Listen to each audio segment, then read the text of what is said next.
Welcome. This is one of my favorite episodes of all time. We've got 3 parrots in the studio.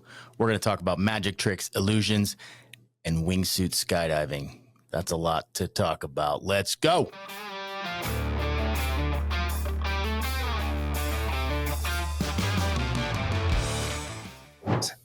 I'm pressing the button, David. David Michael. Oof, you're in trouble. Yeah, when he's in trouble, I use his middle name. What's your middle name? I'm not telling you. My initials are DMF. Okay, well. Yeah, thanks, Mom. All right. Let's jump in. Hey, welcome to the show, North Idaho Experience. A couple of housekeeping items real quick so I don't get myself in trouble with the ladies on the back end. Dave and I and the rest of our team, we make our money selling real estate. This podcast is our passion project. But if you're out there and you're listening and you're driving, you're like, these guys are cool. I'm going to move to North Idaho. And you find another agent online, I will choke you. So that's what we do. Moving on.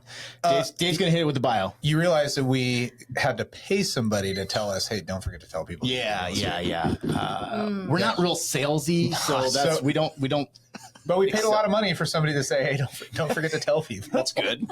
Awesome, yeah. Anyways, so welcome to the show.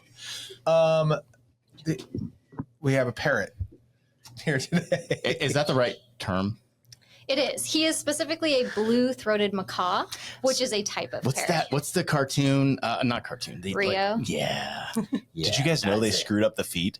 They got the personalities right of every type of bird, but they gave them chicken feet. So there is no way that I would know that, first of all. Well, so okay, that's good. And you didn't even know. You had to pay somebody to tell you to make an ad. So that doesn't surprise me. But no, so chickens have three toes in front and one in the back. Yeah. And what makes a parrot is 2 things: 2 toes in front, 2 in back, and a hooked beak. And that's what makes a parrot. And Rio nailed the personality of every single parrot in that, like the evil cockatoo, the majestic macaws. They screwed up the feet. It was that just killed it for you, didn't it? That's Yeah. a bummer. Okay. awful. Right. That's like watching any EMS show, fire show, law enforcement, Yes. hospital show. Just I Yes. can't do it. That's a 110 round auto magazine clip. Yeah. So let's get into this. It's Dave and Jamieleigh. Yes, Jamieleigh. Jamieleigh, got it. And then what's And this What is his name? Jinx. Jinx? Yeah, Jinx. That makes sense now. At first I didn't get it, but then I get it. Jinx. Okay. Yeah. Got it. And then so I got to read through it. If you're interested, like, is this going to be a good podcast? Let me just read your bios Sure. that you sent me real quick. I wouldn't even dare to try to remember these. No. So Dave, you told us that you are a husband, Yep. father, Yep. Thrillusionist, Yep. parrot trainer, world champion magician, first form athlete, skydiver, free diver, scuba diver, and wingsuit pilot.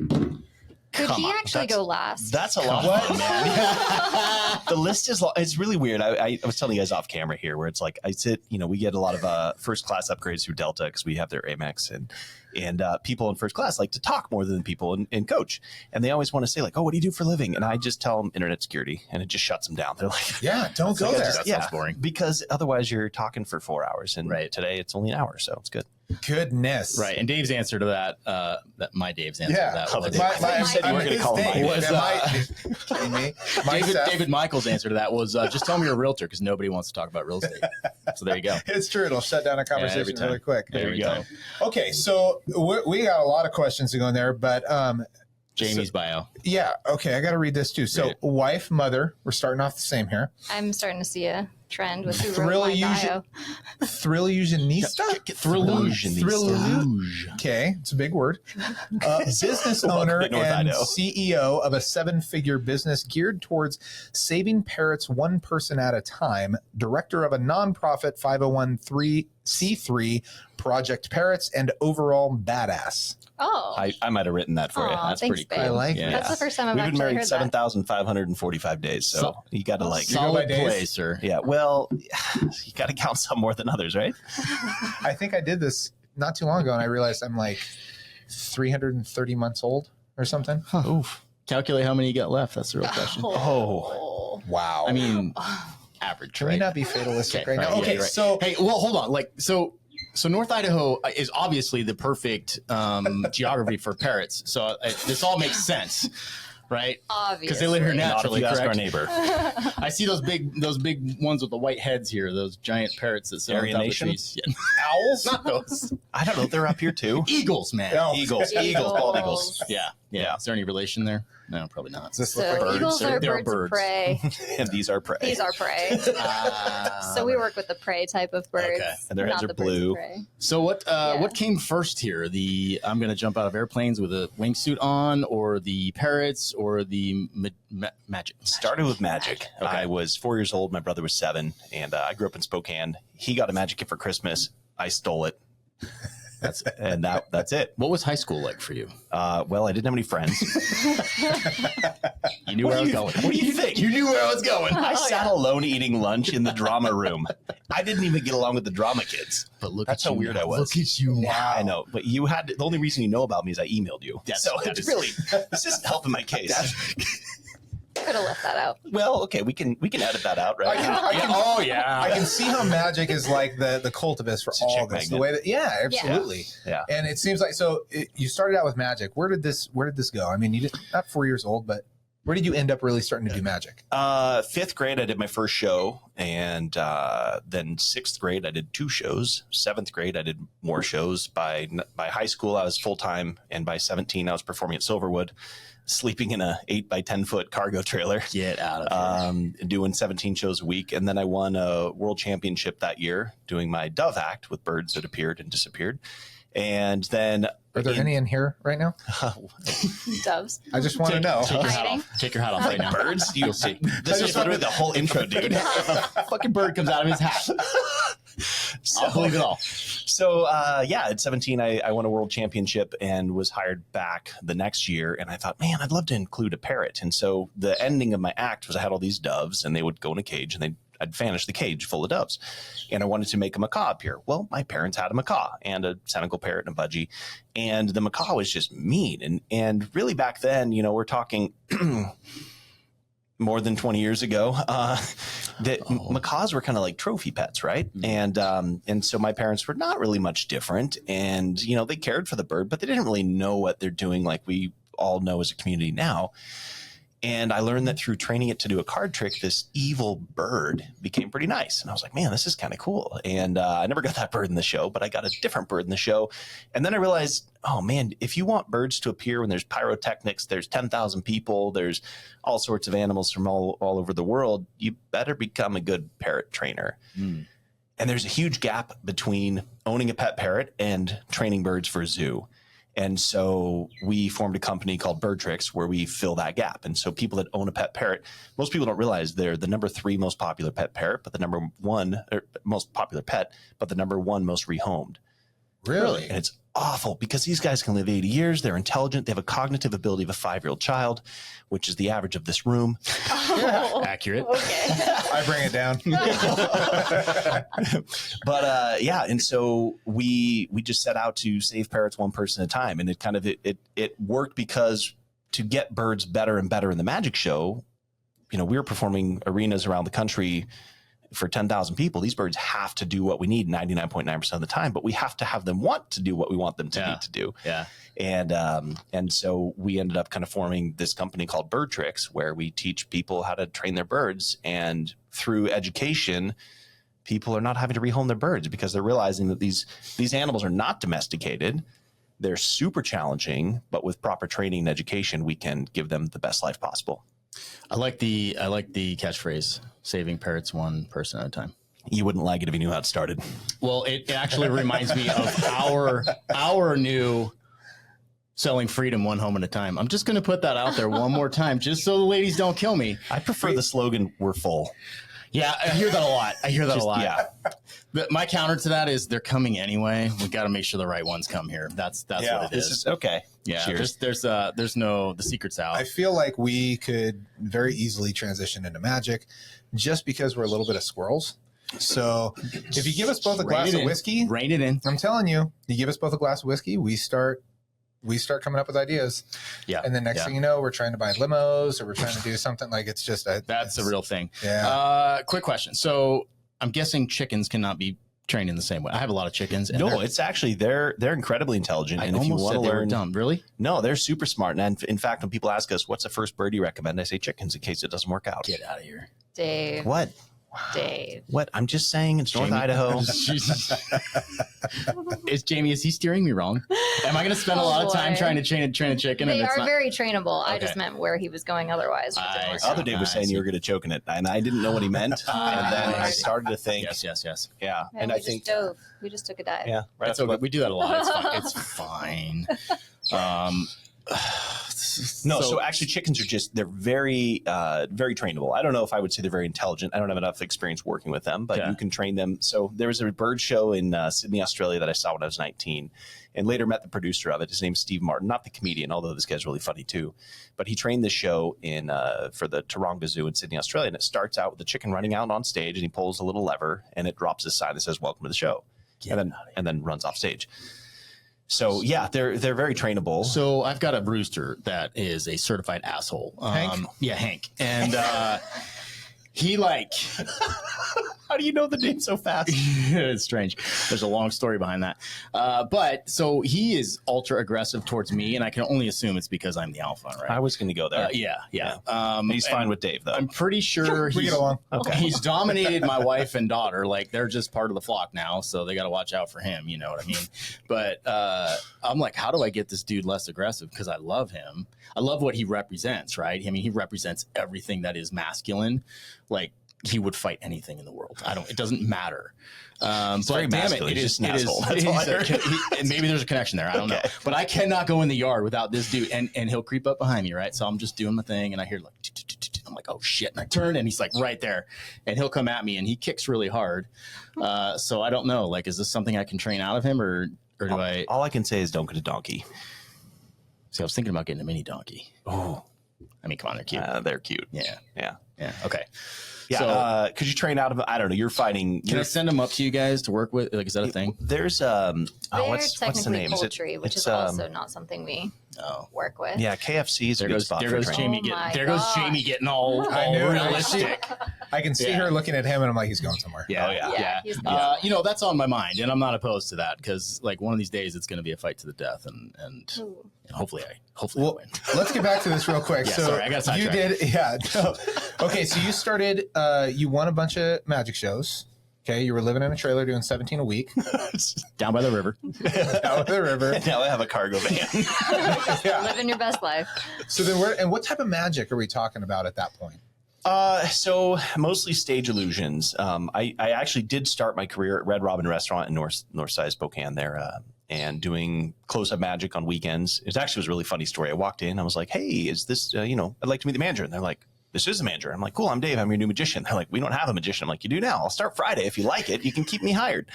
I was 15, so they had to pay me in gift cards That is awesome. because I wasn't legal to work. Yeah. And then I would sell the gift cards and make my money off of that. Eventually, I'd talk them into paying me decently. And so it started with close up, but my goal was always magic and stage magic, like the larger things. The bird magic specifically has been really my passion. They say don't work with children or with animals. And so our daughter's in the show, and we also have lots of animals. So I'm not really good at following rules. That's why we get along so well. Yeah. I think that's kind of our jam too. Yeah. Okay. Yeah. So you're Red Robin, and you just go around table to table and do. Yeah, I would Tricks? do magic whether they liked it or not. I would entertain That actually them. sounds pretty cool. I feel like that would be entertaining. It really was cool because what it is, their average at the time was 7 minutes between placing the order and you get your food. And so I'd watch for the waiters to place, take the order, and then I go up and sit. And I had a really awkward, I'm 15 and I'm wearing like a sequin shirt and my zits are popping on my face. And I'm like, here, and I put something on the table and they're like, what is this? And I light it on fire and it turns to a coin. And then the coins vanish, turns to a deck of cards. And do it, and then like it was really hard to win them over in that part of my life, which is still probably the case. But yeah, so I would do close up magic for them, and I only spilled one drink on somebody, and to this day, I remember I go for the big reveal. I slide the card across the table and I hit their drink and I poured it in their lap, and they never even saw the end of the trick. And then their food was delivered, and it's like, probably like a week later, they're like, "Why is my card signed and in my pocket?" And I'm like, you missed it. It was my bad. That was a good one. Yeah, but it started with that, and then I got hired out at Silverwood doing 17 shows a week with, and it was actually really interesting. So I would do the owner's son, Nick Norton, is their primary magician out there and has been for years. And I wanted to be able to fill in and do my show. And so when he would have his days off, I would do my show. And then they put me in the High Noon Saloon, which I don't know if that's there anymore. And then they put me in Main Street Theater, which was a movie theater, but I would do my magic show there. And it was cool. You know, when you look at the Beatles' career, they went to Hamburg, Germany or whatever, and they're really bad. But they developed their sound over time by being bad enough. And at 17, you know, you're only going to be so good. And so I was bad enough that I eventually found my rhythm and my jam and was able to kind of dial it in and then go win a competition that year. So, yeah. Where'd it go from there? We've performed on 6 continents. I stopped counting at 75 countries. We raised our daughter 75. Holy smokes. The first 4 years of our daughter's life, she was just raised on a cruise ship. So every morning it was like, No way. yeah, and she's in the corner. You guys can't see her here. That is cool. She's tuned into this whole experience right now. So that's been one of my favorite parts of cruise ships. We cruise every year. We're actually going on one. Our family's pretty soon, but that's always, it's so fun to interact with the magicians. We've seen them outside of stage and everything else, but just, it's always something that we've always looked forward to is like, who's going to be the magician this time? What do they have? Oh, that's cool. Yeah. What line do you guys do? So Royal Caribbean is where we're usually at. Okay. That's been the big one that we've gone on. Just kind of meets all of our needs for adults, kids, everything else. And they got some huge ships. This is very new to me. I've been watching the movie Under Siege with Steven Seagal to try to prepare for this because because it involves like large ships. You know what I mean? So I'm ready. Yeah, it'll be pretty similar. Is it pretty similar experience? Okay, Yes. cool. Yeah. Good. Have you watched Ghost Ship? No. It's pretty morbid. Same it along starts the- out. along the lines? Yeah. I'm gonna watch that right before. Yeah, we you go. should Don't watch it give right it before a away. cruise. So what cruise line did you do? Norwegian, Holland America, Disney, not Carnival, Princess, Celebrity, most of the big ones. Okay. We didn't do Royal, but Norwegian was really kind of our jam. You know, we cruise 6 months out of the year out of Boston, and so Boston audiences, they're hard to beat. Yeah, you could do anything and they just love you. Yeah. And then we go to New Orleans and it was different. But they were still good. And then we went to Europe and then I wanted to come home. So yeah, we have different vibes for different audiences, but What Norwegian, a wild life. pretty wild. Yeah. So we stopped counting at 75 countries. The first 4 years of Capri's life, she was born, raised on a ship. And so every morning it was like, hey, what country? And we're like, hold on, let's open up the patter or whatever it was called. And we'd look and we'd say, oh, we're in Panama today. And that's what the scraping is. so We're going through the cool. canal. So pretty wild, but it's just kind of what we do. It's part of our normal life. And you're pretty settled down now, or are you still? I try to not travel too much, but we have it's like a weekly discussion at our household. It's like, man, you probably should be home long enough to clean your office, and which I have successfully avoided so far. Do you do any kind of local shows still? Yeah, so actually, February 15, we are going to be doing a show at the Canada in Sandpoint. Tickets will go on sale in about a week. They should have already been on sale, except I haven't done the paperwork. I'm writing that down. Yeah, February 15th. Yeah, so Valentine's Day, my daughter's laughing at me. She's like, yeah, Dad, if you would just stop traveling and go do this, it would be great because we could do a show. Canada. So Canada, but with a P. When you say it that way, it's easy for me to spell. Thank you. 51st state. I heard that recently. That's awesome. Oh, that was too good. So the Canada, it's in Sandpoint, and it's a little theater. We sell out every single time we do a show there. And this year we're bringing a show called Confusium, and it's prestidigitators and perfecters of the profound. And so there's actually 6 of us doing magic and illusions and mentalism. And the idea behind it is that it's a really hard theater to load our show into because we do a lot of big stuff. So I thought, how about we bring in 5 other magicians so that I don't have to bring in all that stuff. And we did it in Spokane at the Bing, and it was a huge success. So we're going to be promoting that throughout the country as much as possible. So That is super cool. So I want to go. when you, as a magician, do you typically just alter a lot of the same things, or do you try to come up with absolutely new tricks every year? Is this something that's continually evolving? you definitely want to come up with as much of your own material as you can, especially being on cruise ships. You've probably seen guys do linking rings, a floating table, a substitution trunk. Like there's kind of a standard of things that are available to most of us. Yeah. And then if you get pretty creative, then you can create and build your own things. But just to kind of give you an example, our levitation, it's a full story with it's kind of tied into a concept called artist dream. So there's an illustration or a painting, and that comes to life. She appears, and then she floats, and then she vanishes back into the artwork. And so the concept has been there. That's a typical storyline for an act in magic. But we developed it on a napkin on the Dawn Princess, and back in probably 2005. And then it took about 2 years from conception to birth on stage of like, you know, we had a Cirque du Soleil choreographer put together the choreography. I picked the music. The music was actually picked off of watching the movie Gone in 60 Seconds. And they're sitting in the Lamborghini, and it's kind of a little voyeur scene, and Painted on My Heart is the name of the song. And when I heard that song, I'm like, man, this is perfect for an artist's dream. It's this painting and this thing. And so we built the whole routine around the song, but it took 2 years to create and build. And so those things, if you want to be creative, it takes a lot of time. And then the financial investment is big, right? Because we're creating a one-of-a-time working prototype that has to work for the rest of our lives. With minimal maintenance, because we're on cruise ships in a foreign country without access to parts. So it really gets tricky to be able to create these types of things.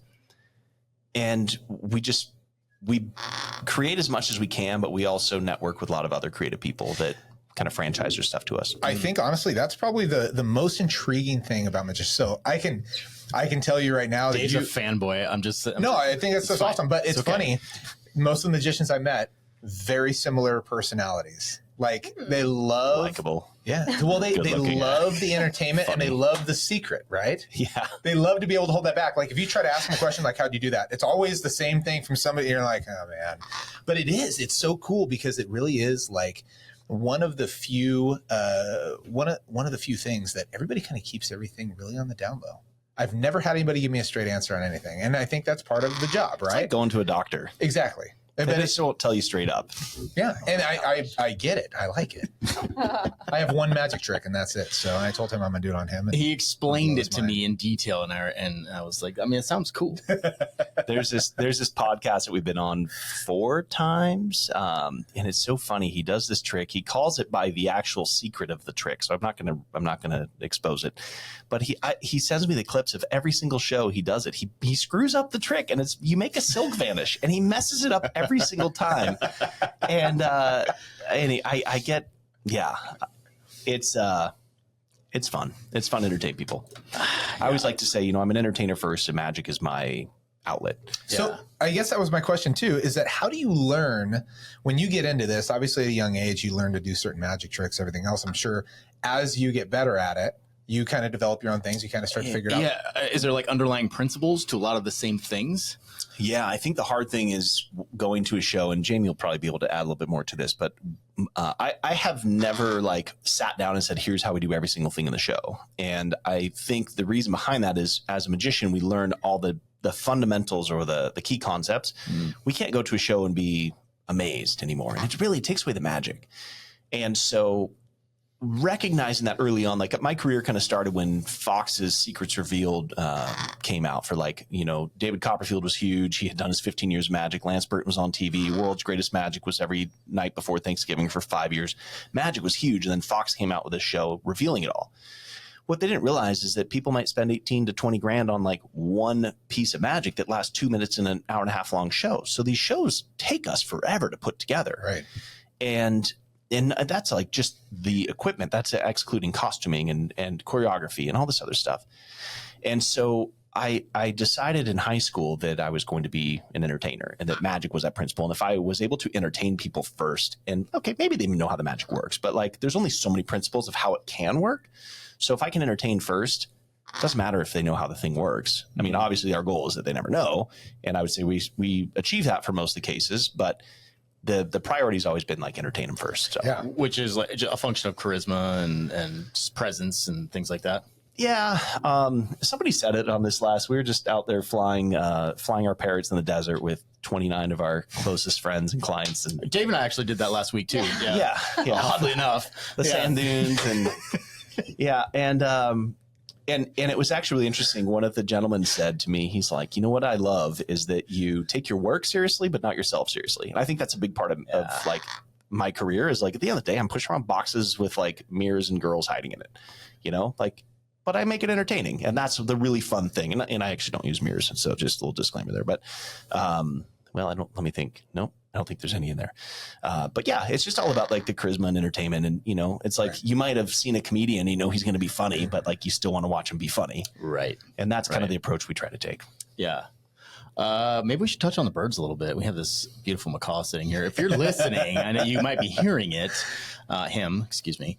And if you're watching, obviously you can see him. And there's 2 others in the other room. We might have to swap out and check them out too. But I heard you making him, or he was making some noises earlier that were pretty cool. Yeah, he does do some talking. He's mellowed out a lot since we first got in here. I think he was a little more interested when we first brought him in, but we can see if he'll say some things for us. Hey, Jinxie, what's your nickname? What's your nickname? Oh, he's really mellowed out. Shy. Can you do bup, bup, bup, bup, bup? He's super mellowed So out. what you're experiencing here is in bird training, sometimes we have to warm up our birds and kind of like prime the pump, so to speak. And so getting them to do things on cue, oftentimes they have to be heightened, or in like a show setting, we make sure that all the elements are in our favor for the highest likelihood of success. So I'm stalling so Jamie can take a moment to warm him up, and you'll see. You're good at that. No, we already. One of the things he has been offering since you guys have been just like talking is he sticks his tongue out. So. I've been watching him do that. Yeah, so if I stick my tongue out, he sticks his tongue out. I do the same. That's Yeah. hilarious. What are you feeding him?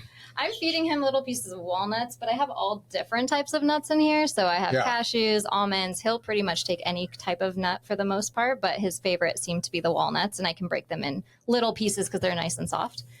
He might be more willing to do it for you if we at least pass him back and forth, because he is less content if we move him around. That looked aggressive. I looked a little. There's That looks an like what Hank does to me. assertiveness. That's what Hank does to me, right? There's an assertiveness to him there that, he didn't really want me to take him out of his comfort. Bup, bup. Oh, it's super weak. All right, let's try it again. Bup, bup, bup. Bup, bup, bup. Well, I guess he used all of his awesome singing earlier. That's so cool, though. It's still cool. He's got her voice, though, right? Yeah, you dialed guys it in. warned me of that when we came in. Oh, warned you. Warned you? Yeah, what we could do is we could grab Cressy. She has a very cute voice, and she likes to do stuff for Dave. Oh, is she the one that sounds like you, though? Is that where Cressy that's him. He Okay. sounds more like me. Cressy, who does she sound like? Cressy she kind of has sounds her like own an voice. AI robot. Oh, cool. Yeah, Yeah. actually, AI is a little too generous. She's kind of like mechanical sounding now. She has a really Are you guys in proximity with them a lot? Are they in the house, like part of your life, daily life, like a dog would be? Dave's actually allergic, so they cannot be in the house 24/7. Really? That's inconvenient. Weird profession to be in, my right? goodness. It's Yeah. like, yeah. So we have air filters in every room, and we have these big foraging trees. So we'll bring them into the house. But as far as them living in the house, we avoid that. So we have big aviaries set up for them in separate air spaces, Oh, cool. so that Dave doesn't die. Yeah, that's eloquently That's put. crazy. Yeah, that's actually why she got a good life insurance policy on me recently. Smart. It's not the other thing we're going to talk about in a little bit. The skydiving? Yeah. You mentioned Oh. squirrels, and I brought my squirrel shirt today. Oh, that's kind of cool. Yeah. But we can come back to that. But yeah, the bird stuff. So I grew up with the doves in my room, and I think that was what kind of did me in. Yeah. So there's a thing called bird keeper's lung that people often die from. So we don't keep them in our house. Who's this little fella? This is our dustiest one. This is Cressy. Cressy. She's beautiful. Really cool color, like a gray, white, and like a red, orange tail. Yeah, so she's a Congo African gray. What's your name? Oh, you were just gonna not quite be there. So we'll try to warm her up here. This is a weird setting for her. Give you a little wave. There we go. If you're watching, you can see her give a little wave. What's your name? No, not yours. Now he's talking. Now his nickname is Bubba. So what's your nickname? Yeah. Okay.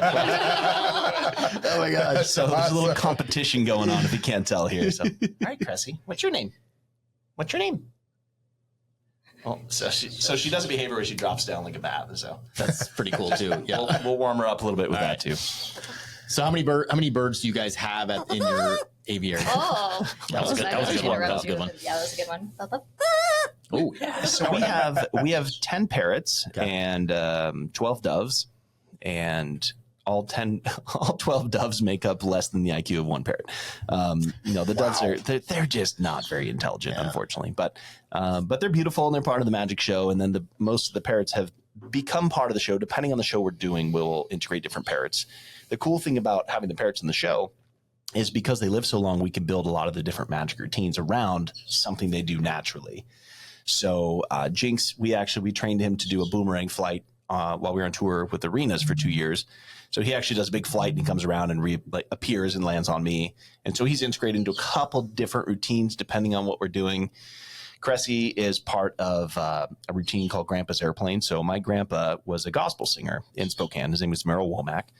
And he traveled all over singing music. And in Thanksgiving Day, 1958, he crashed 61, he crashed his airplane and he survived, but he was burned from head to toe. And so we have a piece in the show that it's actually been out of the show for a little while, but at the end, she's the reveal. And he had his bird with him in the crash, and the bird, he didn't know if the bird survived or not. And so we find this leg band, the leg band number matches, and then the bird flies in the end, and it snows. Wow. So she's part of that routine. It's super cool. She is. But she's Beautiful. pretty mellow right now. So something that a lot of people get into parrots because they want a bird or an animal that can talk. What they don't realize is when parrots talk, they're at a heightened state, and heightened generally means that they are more likely to be aggressive. So right now we're kind of fortunate that they're more mellow, but if we're doing a lot of behaviors where they're heightened and talking, then they become a little bit more assertive or aggressive potentially. So let's see here. Will you do it? What's your name? You do this one? She's so mellow right now. She is. I know here. It's a lot to take in. Chrissy, what's your name? Oh, I heard it. There we go. That was pretty clear. Here, I'll put her in front of the mic if you want to cue her again. For some reason, she's working better for me and he's working better. Hey, Chrissy, what's your name? Just need to work with Chrissy. All right. Can you do this one? Okay. It's just hear Jig say okay. Chrissy, what do we call you? What do we call you? You. Do you remember this one? She's You. she's thinking about it, but just she's wants to like be pet. she's in between like wanting to be pet and perform. So That's awesome. as you're probably gathering, we don't do a lot of speaking things on cue in the show. So it's mostly flighty behaviors is kind of what we focus on. So one of the big things that we believe in is not clipping our pet parrots, and it's like if you have a kid you don't want to run across the street, you wouldn't cut their Achilles heel and keep them from running across the street. That's crazy talk. So we train them to be able to fly around outside and come back and land on us, and so that's a big part of our business, and a lot of it's that our birds can live with us by choice and not by force. And offering them the freedom of flight really allows that to happen. So, I'll keep him There he is. away from the mic for the next screen. Okay. You've got a limiter on there. That's Yeah, we'll figure it out. Hey, buddy. That's awesome. What's your nickname? Bubba. Yeah. Well, now he's with us. Yeah. Just doing it all along. Oh, Yeah, look at this one. Oh, Whoa. wow. Look at that. You switch? Yeah. I'll Boy, switch it. girl, what's this? This one's a girl. Check it out. Rock out. Oh, That is no. awesome. same hair, huh? That is awesome. Yeah, so this is Bondi. She's a rose-breasted cockatoo. Those of you familiar with Australia, Bondi Beach actually used to be a topless beach, and so I went there when I was 19, and I discovered the rose-breasted cockatoo, and so I thought that Bondi would be a good name for a sunburned chest. So That is awesome. yeah, so she's actually our oldest of our flock here, and she's pushing 18, almost 20. 19, Oh, wow. Yeah. And how long does this one About 19. live? She could live upwards of like 60 years. Oh. Yeah. So, That's and crazy. Jinx over here, the macaw, he can live upwards of 80 years. Cressy is around the 60 Jeez. or higher. It just kind of depends on what their activity level is, just like humans, She might be really receptive to talking. Are you receptive? Yeah. Do you want to say hey, cutie? You say hey, cutie? There you go. That's awesome. So she actually has a piece in the show where we borrow a lady's ring, and she flies it up to me, and I place it on stage, and then I tell the lady to stand out, hold her hand out, and the bird's going to fly the ring back. And in the process of explaining it, the bird picks up the ring and flies off stage and loses it. And so then what ensues later is, we obviously have to find it in a magical way. And it's a pretty cool piece of the routine, but we built that around her because she is very mischievous, and she sometimes does mess up the routine, but the audience will never know because we have like 18 different outs. It's like those old novels where you could choose your own ending. Yeah. And it's like, oh, the character gets to this point and like skip to chapter 3 if you want this, or chapter 5 if you choose this. And so that's kind of what our shows are like with the live animals is we never know what's going to happen. It's so cool. You're like tapping into the personality of each of the animals for the show. I love it. Yeah. Every routine is definitely built around their personalities and what they want to do, so that their routine is more authentic and so that they actually enjoy doing it. Right. So we're not making them do anything that they don't want to be doing. So yeah, I can hear Cressy now offering to talk out in the hallway. She's a closet talker. A lot of African Greys they talk a lot, and we joke that ours is defective, and we love her anyway. But she doesn't talk much, which I'm okay with, because a lot of the African Greys in captivity that talk is because they're bored and they're entertaining themselves. And this is me totally anthropomorphizing, but or assigning human emotion to what we see in their behavior. But I think that she's entertained enough because she has the ability to fly. She has the ability to free fly outside and come back. There's other flock members she's interacting with.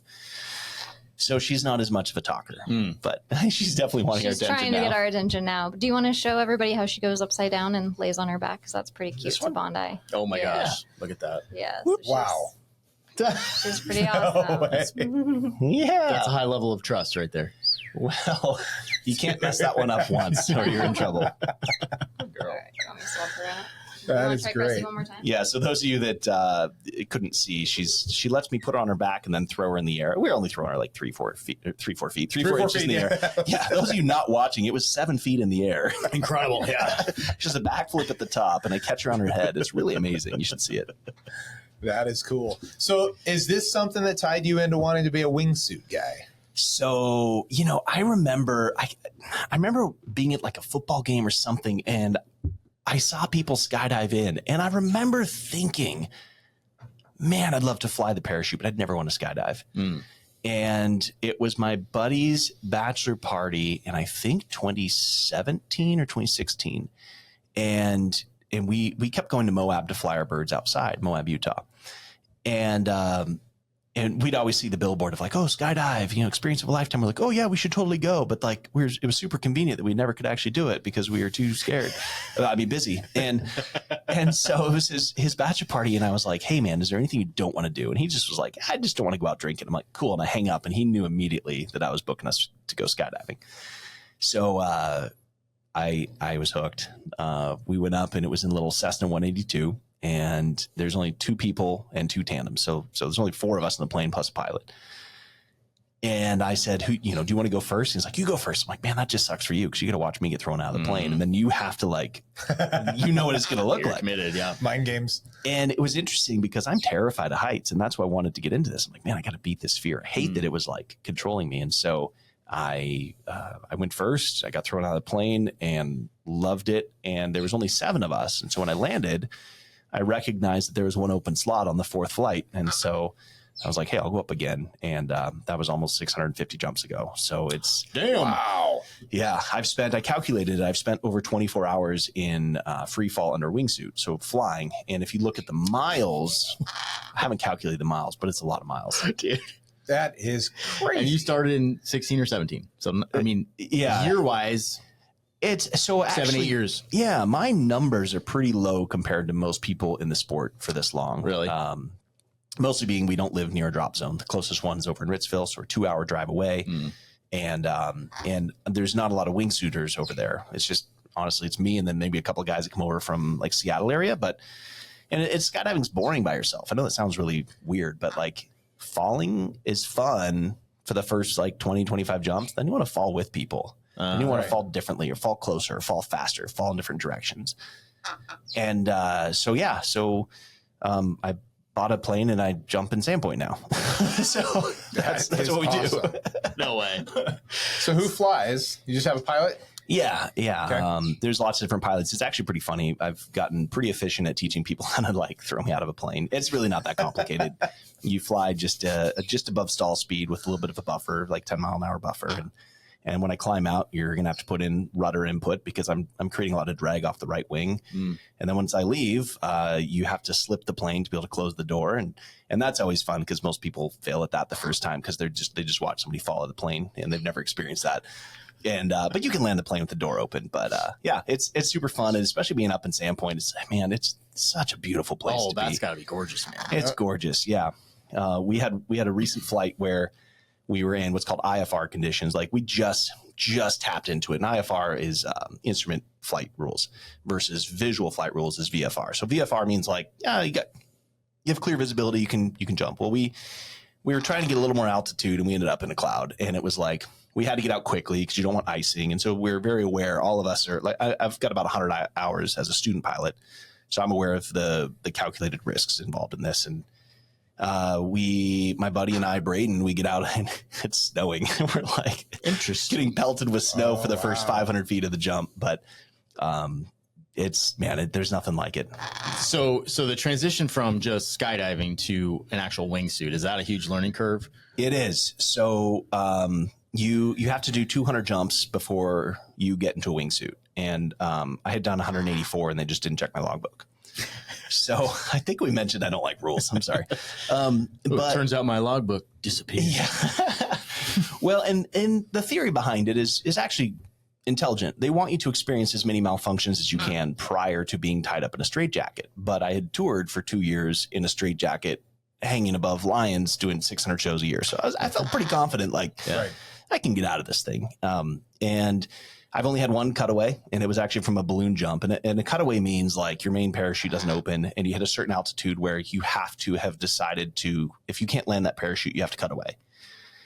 So for me, that altitude is 2,000 feet. And it gives me 700 feet for the reserve to open, and then 1,300 feet to figure out where I'm going to land. Well, I did this balloon jump in February of this year, and it was down in Paris Valley in California. And I did two back-to-back, one morning and then the next morning. And it was my mom's first time going up in a balloon, and she's all excited. She's like, yeah, whenever you go up in a balloon again, I've got 21 balloon jumps now, right? She's like, whenever you go in a balloon again, I want to go because I've never been in one. So I'm like, cool. We get up and we're not really high. Like skydives are 10 to 12, 13 to 18,000 feet above ground. Balloons are like 4,500 feet above the ground. So we can do it safely. We just have to open at different altitudes, right? And be aware, be very altitude aware. The first 1,000 feet of free fall takes 11 seconds. So it's about 11-second jump before I should be pulling my parachute. Well, there was a guy there training for base jumping, and so he was pulling lower, which I knew, and I jumped with him and was filming his exit so that he could see what he was doing right or wrong. And I lost a little bit of altitude awareness, and so I opened at 2,500 feet, which is about 1,000 feet lower than I'd like to, and it's only 500 feet away from my hard deck where I need to, where my decision altitude. And anyway, I just had a bunch of line twists that normally, had I opened at 3,500 feet, I would have had time to get out of, and I didn't. And so, you got to cut away. And that was a feeling, huh? You know, they train you so well for it that by the time it finally happened, it muscle memory, and it just really wasn't that big of a deal until the entire city showed up looking for a body, because there was 11 parachutes that landed safely. And then they saw my cutaway is about 6 feet tall and just black. And they just saw it hit the ground.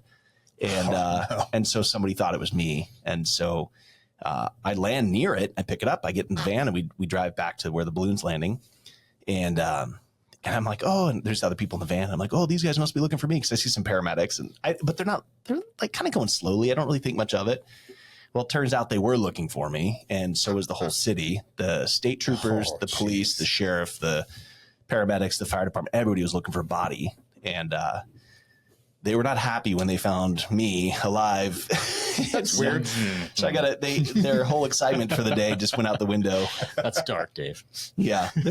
I could tell there's a little bit of history Everybody there. wants to see some stuff. Yeah. Yep. So I got this photo. I was like, man, these guys are just jerks right now. Like, it's like, dude, I didn't call you. I appreciate that you would have been here if I was getting scraped off the pavement. But at the end of the day, like, it wasn't, you know, I saved my own life doing the things I was supposed to do. And they're like, well, who gave you permission to do this? I'm like, literally air traffic control. Yeah. And so they were trying to get me for trespassing, which they can't because it was an emergency landing. Like they couldn't get me on anything, right? It's all like we want to make sure that we're keeping the sport alive and legal. But I ended up getting a photo with these guys, and they're just so angry, and so I'm the only one smiling in the photo.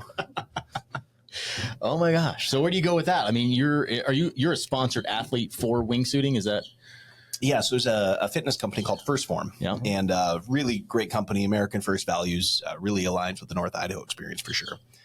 And I reached out to them. I had done their fitness program called 75 Hard, and I said, "Hey, Andy, I'd love to get your logo." I'm like, I'm not looking for anything, but I just want to I'm not looking for money. I just want to go do a wingsuit and put 75 Hard's logo on there. And a couple months went by, and he's like, "Well, how much do those things cost?" And so we went back and forth, and next thing I know, I've got several wingsuits from them, a new parachute, and a pretty cool deal getting to represent them, and the only First Form athlete in the wingsuit space. And so we got to do a stunt where I got to jump out of a balloon 9 mornings in a row and fly with a peregrine falcon, and that was something they helped sponsor. Cool. Yeah, oh, man, it was a world's first. Nobody had done that. And so that was really cool. It took jump 7 before she actually flew with us. Her name was Scarlett, and jump 7, I was going on. So in a wingsuit, you're flying about 140 miles an hour forward speed. And I look off my right shoulder and I see this bird that's not even flapping. And she's not even in second gear. And she's just right there with me. And I'm like, holy wow. Yeah. And so we tie a lot of kind of the wingsuit stuff into the Parrot training. So in the process of learning to wingsuit, I feel like I have a better understanding of what different parrots at different stages of their life go through when they're learning to fly. So a clipped bird, well, when I first got into wingsuit, they start in a small one. So when I jump from a balloon with a small wingsuit, I don't know if my wings are going to work. I got to trust the process. And so I really feel like I can relate to what we ask our clients to put their birds through. And then as you progress into different wingsuits, you start to fly with other people and you get bigger and bigger wingsuits. And so your wings kind of grow in, if you will. And when you're flying next to other people and they bump you, fall out of the sky. Well, that's terrifying because you have to recover from it. And there's just all the aeronautical things that we're doing that I feel like I have a better understanding of, so that when we're teaching people how to train their birds to fly safely and successfully outside, there's this kind of inside knowledge that no other bird trainer that I can think of has access to what the bird's likely to be thinking quite like we do. So It gives us a little bit of an unfair advantage, but I love the whole thing about flying and just understanding how it works and how to do it more efficiently. And it ties together well. That is super cool. Jamie, do you skydive as well? I have gone twice. Once was because he said something like, "Oh, it'd be really attractive if you overcame your fear." It's pretty hot. And in women language, that's like, you're not attractive until you overcome your fear. So definitely did that. And then it felt really great actually to conquer that. I was definitely proud of myself. Hotter. But never needed to do it again. And then we happened to be off the coast of Africa, and they needed one more person in order to allow Dave to do his skydive. And he was so sad because he was like, there is no one more person. Wink, wink. So I did that one as well. And I said, this is the last time I'm going. This is your only sympathy jump you're getting. And I am glad that I did that one, because you definitely just conk out on the first one. There's so much overwhelm. It's your first time. There's so much stimulus. It's kind of overwhelming. The second one, I was able to take it in a little bit better, and I wasn't sick. So my first skydive, I jumped sick, which I've learned you don't do that. Oh. Yeah, I couldn't understand why cleanse, though. Why the tandem instructor was washing his face in the ocean afterwards. And then I watched the video back. I'm like, babe, you didn't post this, did you? She's like, no, why? And I'm like, there's this snot go. Yeah. It was nasty. Yeah. Oh my gosh. So just 2 in, it's just not really the sport for me. Yeah. Yeah. On my 25th birthday, I went and did a tandem jump, and it was really cool. I wish I had just jumped again right away, because now time's built up and I'm like it was fun, but it not so much fun that I just feel this overwhelming compulsion to do it again.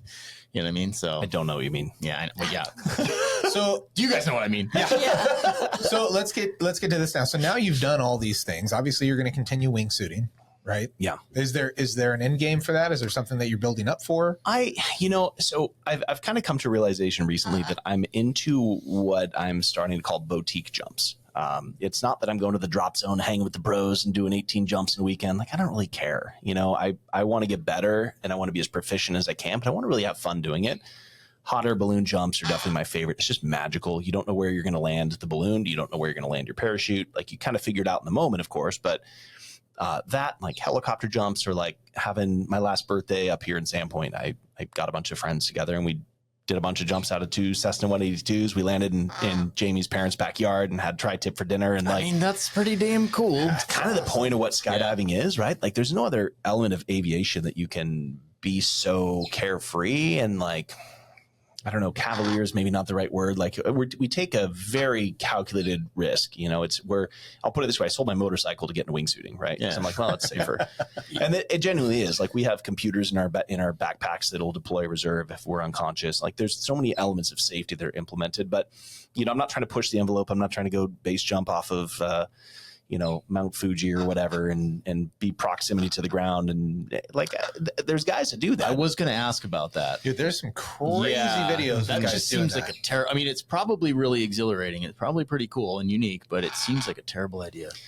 Skydiving is already the most fun you can have with your clothes on. And like, I don't need to push it that far. Yeah. Like, I love it. I don't need to push that far. I got a family. I got a daughter over here sitting in the corner, and I got a wife next to me and birds, and now I got a puppy that just obnoxious but really cute. Yeah, she's a puppy. So okay, so more boutique jumps with that. How about magic? Is this something now? Are you guys still going to be pushing cruise lines in the future again? Are you guys looking to more be local or tour the US, or what's the plans there? Oh man, so if you would have asked me a few years ago, I thought we were doing cruise ships till he kicked me off the stage. I was just like, this is it. This is where we're going to live, grow old. This is it. Yeah. I just really loved the lifestyle, but the lifestyle has changed. It's not quite what we did back then. I had an injury that took us out pretty hardcore. I fell from an illusion from about 7 feet in the air, shattered my left wrist. It's now metal. I don't have the same flexibility in it, mobility, that sort of stuff. But it forced us to really dive deep into our bird business, which I feel like keeps us together as a family, really involves our daughter, like the magic does as well. But everything we do, we kind of do together. And I think the hardest thing that we have a time with is balancing it all. We go, how many eggs do we want to put in each basket? Because we enjoy them all. They're all really fulfilling and really fun. The bird stuff is definitely where I thrive. I think that's just my jam. I just absolutely love it. Yeah. And it's residual income. So when we're not feeling it, we can kind of sit back and be like, it's okay. It's scalable. Okay. I see more of a future with that. Whereas magic, you know, as a woman, I have a shorter lifespan on stage than he does. Like, he's got a microphone. He's got his personality. Notice we shouldn't list looks for me. They're in the outfit, you know, like there's a certain timeline. Oh, gotcha. For me, yep. Right? And so, yeah, I think I look at it a little bit differently now, and especially that it's not full time. It's more the gigs that Dave wants to do. So I think that's really cool, because the bird business has given him the freedom to say, like, do you really want that gig?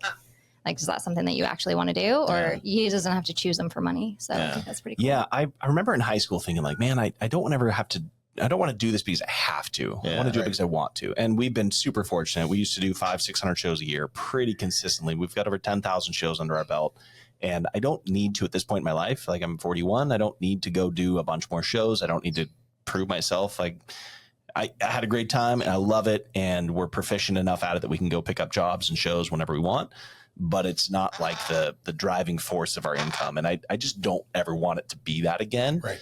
So, but in that same breath, I'm super grateful and I love being on stage. I just really don't like the behind the scenes. Like I kind of said at the beginning, I'm like, man, my daughter's going to be pushing me here to get the ticket set up for the Canada. Like the contracts, everything's ready. I just haven't like sent the email saying, yes, like we're confirmed. So that'll happen when they'll be on sale here in about a week. But that's the stuff that I just don't enjoy. And so I don't want to do that. You know, I just want to do the shows. And so I've got a contract that I do frequently up in Niagara Falls, Canada, which is a really great deal. We were talking about creating magic illusions, and I've got a mentor and friend up there that's created all these amazing things. And I've bought like one of each of them over the last 25 years.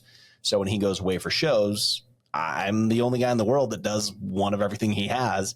Now, granted, I do my own version of it, but like the mechanical aspect of it, or if and when something breaks in the live performance, I can continue the illusion without it being exposed.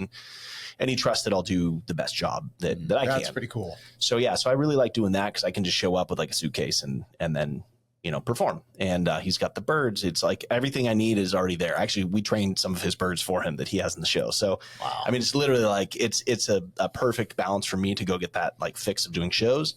But that being said, like we head down to Salt Lake for some shows mid-month. So we're doing shows monthly. It's just not 600 a year anymore. Yeah, that's probably good. Anytime you have you know a passion and then it becomes work, it's like you almost lose a little bit of that creative spark.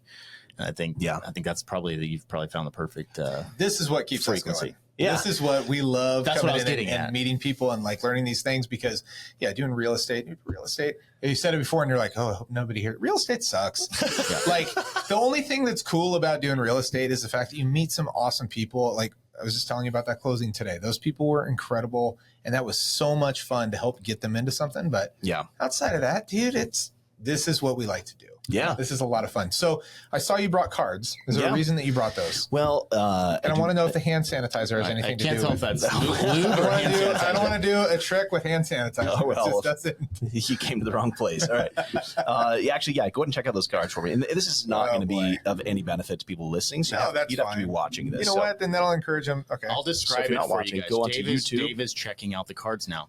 Yep. So go ahead and make sure those are sealed for my protection. It's sealed. Okay. Sealed. Then you're going to notice there's a little bit of a tag, I think probably over on that side. So go ahead and rip that little tag like it's a skin tag. Get rid of it. Go and pull that off all the way. And go ahead and open up that packet of cards. So is this where we fail? No. I can't open. This looks like it's going to take a while. I know. I was stalling a little bit there. Do we have an advertisement or anything else we can do? Do you I'm need trying a to get knife? this I've open. got a Leatherman. There you go. All right, that's good. Goodness. Okay. Yeah.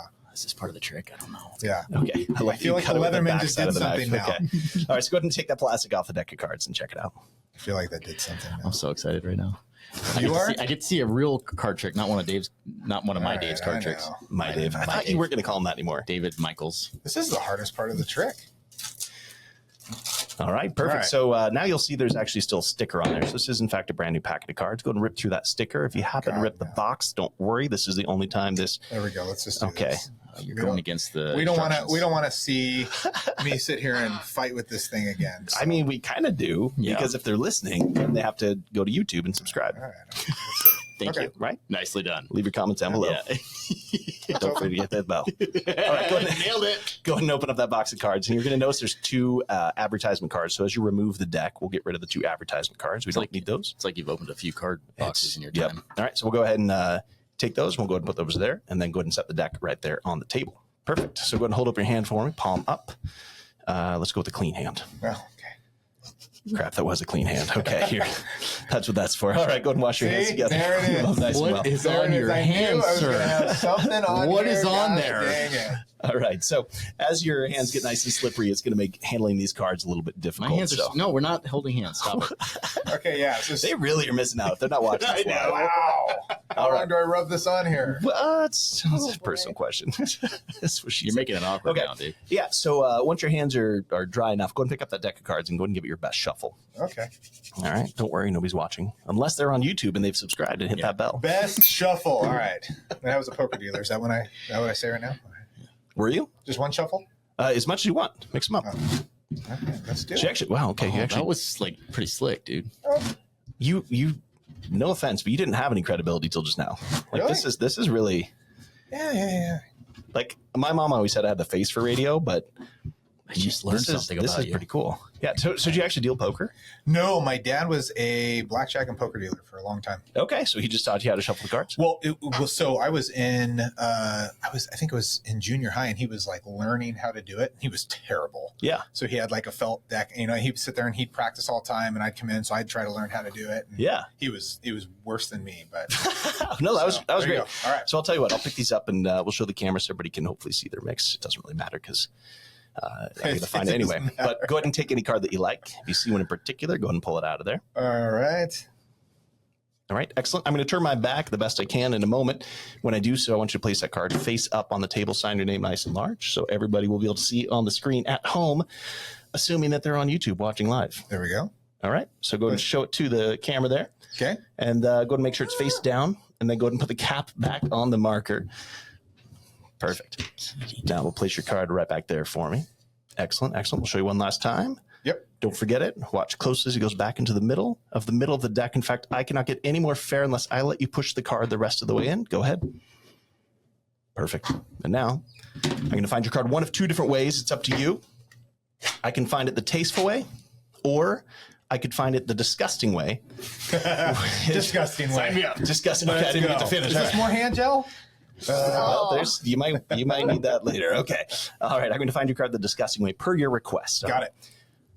I'm going to find your card using my mouth. Now, in a moment, I'm going to place all the cards in my mouth. It's going to be difficult to understand me, but once the cards are in my mouth, I need you to clean his hands. need you to listen Clean your closely. hands, Okay, it looks a little bit like this. Okay, so the car, okay, so the car is not on top. No, it's not on top. Okay, the car is not on the bottom. The card's not on the bottom. The car is in the middle of the gut. It is. But in the middle, look at my tongue. I'm going to go, we'll find the car. Comprende? Something like that. Okay. Okay. Oh man, Dave's face right now. Not my Dave. Oh, that's close. Okay, here.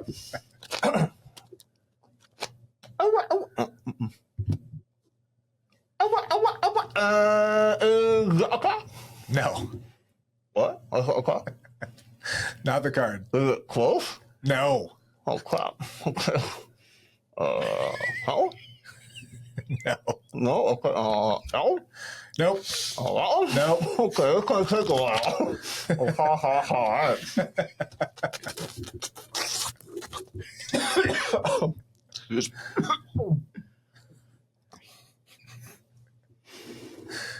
Go away. Go away, dude. Whew. Good thing I didn't swallow it. That one hurts. No. In a moment, I want you to take the card with your fingers. All right, I'll take it. Yep. Like, okay, just grab the card. Take it out of your mouth. Yeah, with your fingers. Now? And Jinx is like, okay, yeah. Now? Yeah. Okay. Oh, I pee a little. Me too. That's all right, just take it. All right, let's go. Yep. You gotta be faster. This is the part. Give me that. I am having so much fun. Now you know I've been married for So over I'm 20 guessing years. I can open up this wet card. Open up that card, take a look at it, This show it is to the awesome. camera for a big round of applause. Look There at it is. that, ladies and gentlemen. What Freaking is awesome. That's for going you. Thank you on? so much. That is That great. was fantastic. So mine's not disgusting. that cool. No, I don't even want to see yours now. You're gonna see mine No, later. We're doing it. That can't be beat. Boy, if Dude. YouTube only takes that soundbite right there, We will. You're going to see mine later. No, we will. Don't worry. Please, That's, don't tag me. That's his That Dave. was awesome. and that's the power of magic, because that was just incredibly entertaining for me. Thank you. Yeah, thank you. No, it's fun to get to do magic. You know, we've got to we traveled to Africa and speak of being the minority. You know, I'm the one white dude in the whole country, and I'm doing magic for a school of kids that don't speak the language, and it didn't matter. Right. It was so cool. It brought everybody together. I did some rubber band magic. I did some card magic, and it was all part of while the teacher walked out of the class. I snuck in and did this little show, and it was just so fun. And I think that magic brings out the kid in everybody, and it drops all boundaries and everything that we need to do to be more civilized as let everything go and just have fun together. And I think it's just awesome. And it's a way to bring people together and share entertainment. Well, that's what makes it so much fun, right? I mean, when you really look at magicians, I mean, the tricks are amazing, but it's the fun that you bring into it, right? You could probably do that trick and make it really boring. Yeah, well, that was actually the fast version of it. So normally it's like 12 minutes of the show, but that was that's the neat part. I've seen entertainers before, and I think there's people that I've gone with. I'm not going to like this. This isn't good. But then you get up there. One of them was Thomas Rhett. Okay. I'm going to go watch. Is that Thomas Rhett, the country singer? Oh, we're talking about Country singing now. Yeah. okay. But no, what I like about it, what I'm getting at, is that entertainers have an ability to engage a crowd and make it fun. I went to watch Thomas Rhett, and I'm like, oh, it's going to be boring. And it was an incredible show. Cool. I mean, it wasn't just the songs, right? It was the stories. It was the way he interacted with the clients. And I think that's how you win people over. Like, this is cool. The magic trick, that's awesome. But being able to bring life to it is what makes it a ton of fun. It's kind of like when anytime we're drinking and around new people, Dave loves to talk about his butthole and Clean and dry. And why is that a bad thing? You want a clean and dry one. It is literally a stand-up routine that kills me. I mean, bro, you kill it. This is every dinner time. last night. It was last night. And you look at it and you're like, is this audience going to be cool? And like, you're pretty good at knowing your audience, dude. Yeah. And by the end of it, everybody's into it. They're like, fuck yeah. Like, everybody goes buys wet wipes. It's cool. And nobody wants to blow through them anymore. It's fine. Or buy a house. It can turn out to be a bad thing. Yeah, we never really asked him about the house on that one. But this one comes with a bidet.